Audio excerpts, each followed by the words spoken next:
Zelated. Thank you for your love and support. I appreciate you all. If you are new here, this is Aduba and you are welcome, and please subscribe. On this channel, I share educational content concerning Africa and those in the diaspora. 16%.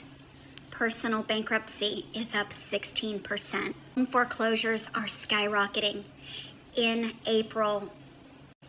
March 2026, there was over 45,000 homes foreclosed, which was a 28% increase, higher than March 2025.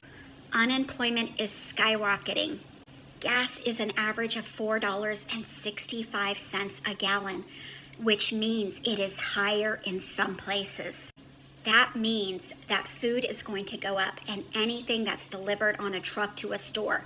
So your household items, your diapers, your formula, your shoes, your clothes.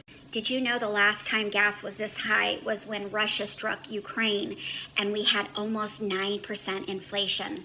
It looks like we're heading for stagflation. Looks like we're in a K-shaped economy. The sad part is we're in week 9 of attacking Iran, which has cost us billions of dollars that will never get anything from. We call that a sunk cost as an accountant.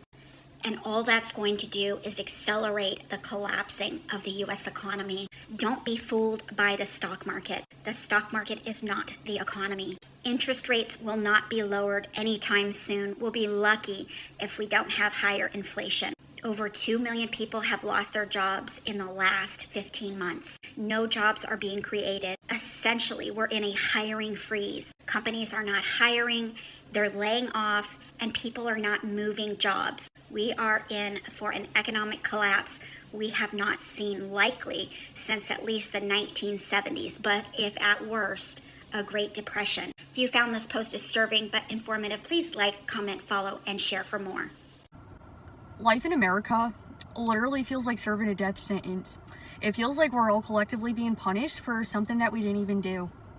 Everything goes up, up, up, up, up, except for our wages. Nothing ever gets better. It honestly feels like it keeps getting worse. People will tell you when you're stating everything for how it is that you're being negative. How am I supposed to be positive with the current living conditions that I'm living under? How am I supposed to be positive when I don't know how I'm going to survive? How am I supposed to be positive when I don't know where my next meal is going to come from? How am I supposed to be positive when our government is actively trying to kill all of us off? Then you wonder why more people are deciding to burn down warehouses. You wonder why there's, more Luigis. You wonder why people are kicking in the towel and saying, screw the system, burn it all down. Because enough is enough. And I think we need to do more than continue to take it to this app. We need to take action. The U.S. Treasury just announced that the U.S. is insolvent. We are broke. They're going to use very specific terms. They're going to say our assets don't match our obligations, right? And that literally means the money we make as a country, assets, don't meet our bills, our obligations. We can't pay our bills. And they've actually said it.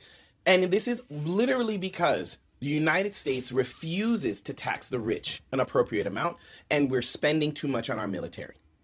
Had we reduced our military spending and taxed the rich, we wouldn't be in this situation. And people are going to say, we are taxing the rich. Not enough. Not enough.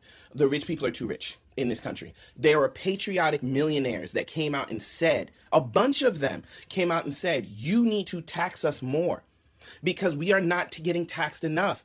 We have money hand over fist. If you took more money out of our pockets, it wouldn't even affect our personal day to day. It's just sitting in our bank accounts, doing nothing. But the other millionaires and the politicians all said, no, no, no, no, no, we're not going to do that. Even though millionaires came out, you can look them up, patriotic millionaires, and said, rich people aren't getting taxed enough.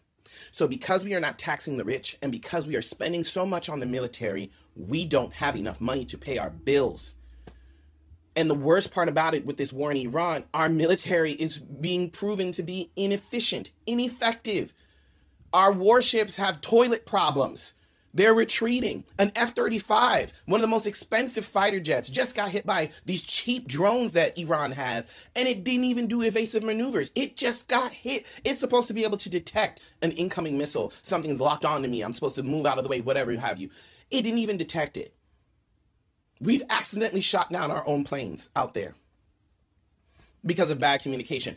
Our military is proving to be ineffective, inefficient, but we spend so much money on them.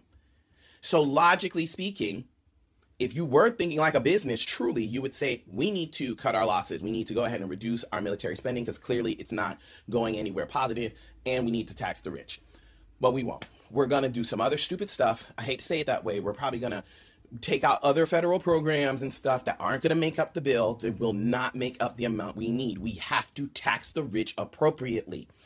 They do not need all that money sitting in a bank. They don't. They're making enough money to still be rich if we tax them appropriately, and we need to reduce our military spending. This is insane. Y'all have a good day. U.S. restaurant sales drop as gasoline prices soar. If you did not know, 75% of what we use and consume goes on a truck that takes diesel gas to get to a store, in this case, a restaurant. So like green peppers, tomatoes, cups, everything. As I've reported before, several major U.S. restaurant chains are facing foreclosure bankruptcies, such as Wendy's, Pizza Hut, TGI Fridays, Outback Steakhouse, Noodles & Company, Starbucks, so many more. Of course, restaurant dining is disposable income for most people. Therefore, people have cut back on their discretionary income because they're paying higher gas prices and everything is inflated because of tariffs. I want to remind you that this is one sign that the economy is collapsing every single day, and we are heading towards a recession or even a depression. Do the best that you can to track your spending before you get paid. Monitor your spending as you go through your money. Do not purchase anything that you don't need right now. If you found this post informative, please like, comment, follow, and share for more economic news. America economy, as they're saying, is not the way it is presented to the world. The people are crying of high cost of living. Things are not going on well. And this is the place that Africans, we are yearning and doing everything possible to end up, because we believe that Africa is a living hell. This is telling us that as Africans, this is the only place we have, and we have to make here a better place, and not for us to be running, looking for easy access. Because the places that we think have everything and their citizens are living good are also crying, because things are becoming so expensive in the United States of America. Forget about what they always present to us in the news. The people in the grassroots are telling us what they are actually going through. Things are increasing. People cannot afford anything again in the United States of America.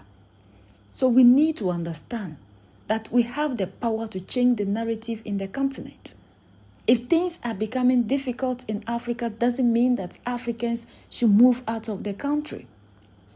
We should stay here and look for other means to make Africa a better place for us. The United States of America economy, as they are saying it, if it is true, then we should know that we have a better economy that we need to protect. We have to fight to make things better for ourselves. There is no one who will come into the continent to change the fate of the African. So these are things that we need to learn from and to fasten our belt. These are the things that should motivate us to do better, to change the narrative in the continent. This should tell us that we have no other place than here, because our brothers and sisters who are there, when things become so difficult and they can't cope, they are coming back home. So why should we even live here at the first place? Because we believe that things are difficult here. Where do we think that we'll go and get life easy? So we need to make Africa the heaven we are yearning for, the heaven we want, and not to be looking at other places, escaping Africa, because we have been brainwashed into believing that Africa is a living hell. There is poverty here. There is hardship everywhere. We are the only ones that can set ourselves free. So that's the latest around the world.